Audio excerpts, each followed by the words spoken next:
Ô Mauro, queria que você falasse um pouco dessa história do Vitor Roque e misturando assuntos, também indo para o Rio de Janeiro, o Flamengo super favorito nas semifinais do Campeonato Carioca, não fez grandes contratações esse ano, mas é quase que um consenso que vem jogando o melhor futebol que a gente tem visto por aí.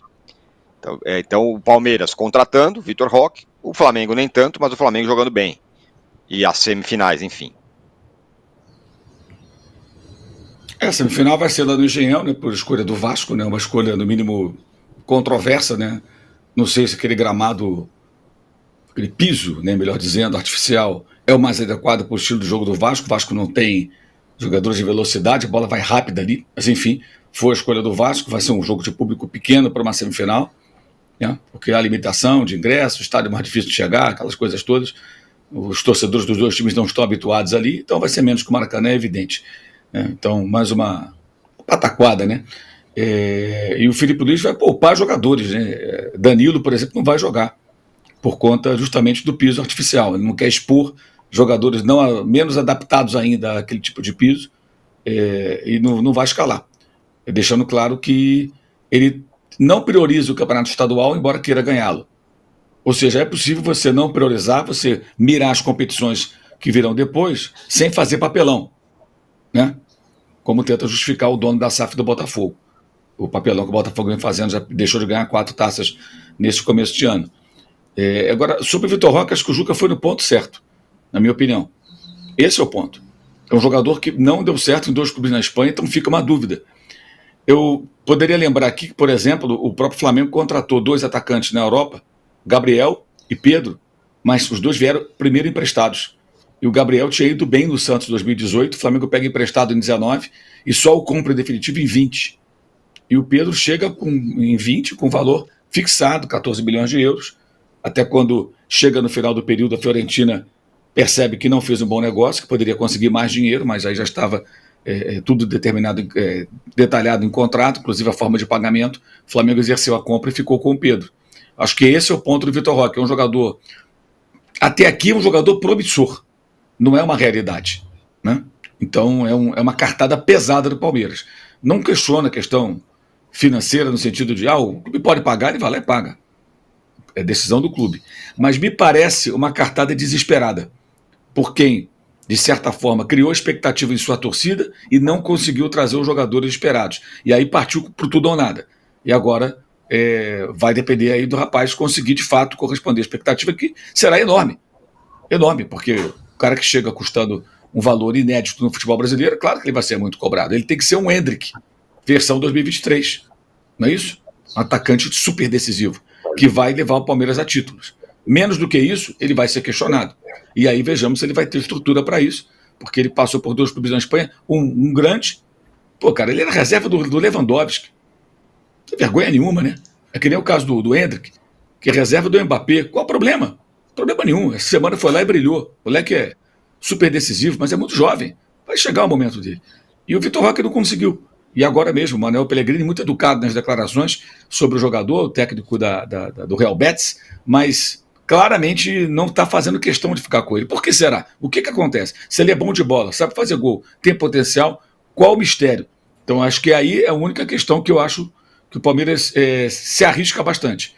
Agora, lógico, se ele chegar aqui e for aquilo que todo mundo espera, o que no imaginário de todos é o Vitor Roque goleador, promissor, que pode ter uma grande, longa e vitoriosa carreira, isso terá sido um sucesso.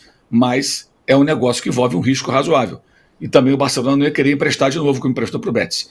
Quer dizer, ou compra ou nada. Dificilmente sairia de lá nas condições desses jogadores que eu citei, que saíram emprestados em temporadas anteriores. Mas para o Palmeiras seria o ideal. Tê-lo por empréstimo e depois contratar. Como isso não é possível, faz aí uma jogada arrojadíssima, né? Uma cartada pesada, mas que envolve, evidentemente, um certo risco. Isso aí, para mim, é muito claro. Muito bem, para fechar o assunto, Arnaldo, você também acha que é uma grana alta? Eu insisto, eu acho que tá bom. Eu acho que... O jogador é bom. De novo, né, Trajano? Não são coisas... Ele de novo, o Arnaldo, ele tá querendo irritar a gente, hein? Chama o Fernando. Chama o Fernando. Vamos lá, Fernando. É assim, quando o Corinthians contratou o Pato, o Corinthians tinha condição de contratar o Pato. Quando o São Paulo contratou o Luiz Fabiano, o São Paulo tinha condição de contratar o Luiz Fabiano. Quando o Flamengo contratou o Alcaraz, o Flamengo tinha condição de contratar o Alcaraz. Só que não cabe um investimento desse, na minha opinião, para um clube brasileiro. E quando o Santos contratou o Leandro Damião, ele tinha condição de contratar o Leandro Damião.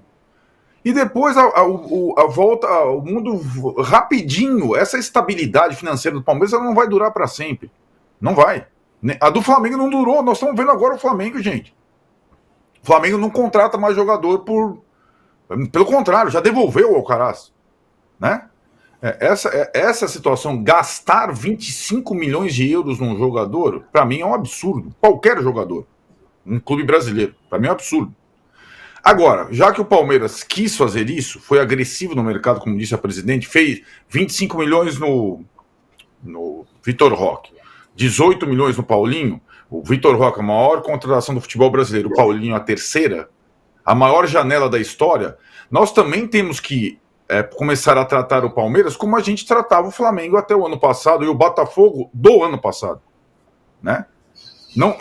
O clube que mais investiu e que tem que ser mais cobrado para resultado e desempenho, o clube milionário da vez é o Palmeiras.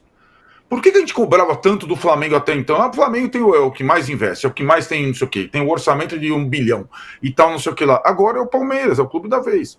De novo, o Paulinho e o Vitor Roque, somados, são bem mais caros do que o Almada e o Luiz Henrique. A gente ficou discutindo Almada e Luiz Henrique aqui o ano passado inteiro da SAF do Botafogo. E o Abel falava, né? O Botafogo foi campeão porque investiu muito mais do que a gente. Nós não investimos. Agora é o Palmeiras o dono da bola, ou o dono da bolada, né? E acho que a temporada inteira do Palmeiras, e o Vitor Roque, no meio disso tudo, assim como foi lá o Leandro Damião, o Alexandre Pato, o Luiz Fabiano, o Alcaraz, ele vai carregar a carga de ser o jogador mais caro da história do futebol brasileiro. E é um menino. É isso que a gente está falando. É um menino que oscila, concordo plenamente com o Mauro, não acho fracasso a passagem dele pela Europa, acho que é um aprendizado, mas ele não é uma certeza, como disse o Juca. Né? Ele não é uma certeza. E 25 milhões de euros por uma aposta, para mim, não tem cabimento. É só a minha. Que ele é bom jogador, que ele surgiu como uma das grandes esperanças do futebol brasileiro, acho que ninguém discute. Mas 25 milhões de euros, para mim, é uma loucura. Ô, Arnaldo, vamos fazer o seguinte. Só Fala.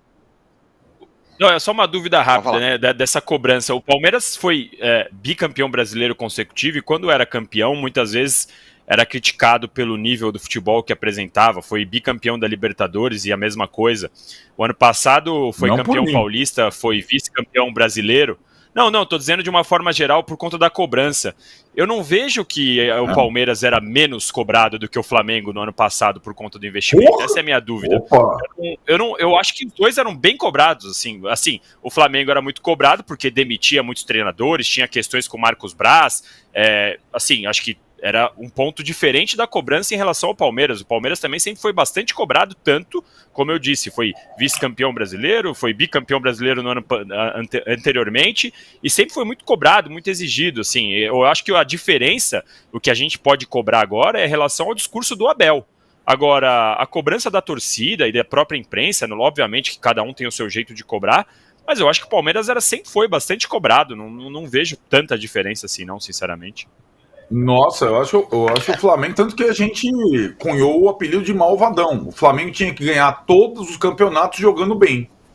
Porque tinha melhor jogadores. Mas aí é uma exigência da própria torcida, não? A torcida que exige isso, não? Também. Mas não só, acho que das nossas discussões no geral. Né? Sempre se esperava do Flamengo a excelência. Nós vamos esperar do Palmeiras a excelência. Só estou dizendo que agora na escala do poder do futebol brasileiro, o Palmeiras está no topo. E o técnico do Palmeiras, que eu acho que sempre teve, e com razão, a justificativa de não ter as mesmas armas dos adversários, hoje ele tem mais armas do adversário. Eu acho que esse é o ponto, para mim. Aí no discurso do Abel eu concordo com você. Vou fazer um intervalo aqui e já voltamos, mas eu sigo trocando figurinha com vocês aqui no chat do YouTube. Não saia daí.